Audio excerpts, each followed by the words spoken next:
তার দুলাভাইয়ের জন্য কি কি রান্না করেছে একটু দেখায়, আর একটু দুলাভাইকে দেখায় কি খুশি কি হাসি। হা হা হা।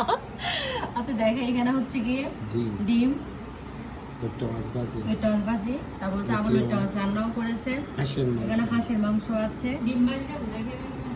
হ্যাঁ ডিম ভাই খাও, দেখো কেমন হয়েছে, একটু রিভিউ দাও না।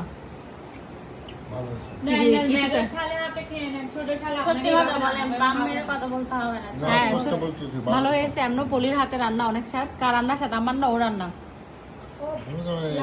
এই সত্যি করে বলো, কার রান্না বেশি স্বাদ, আমার না ওর? বলো না কার রান্না।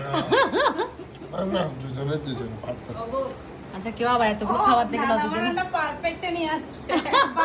না, আসলে তোর রান্না অনেক স্বাদ তো।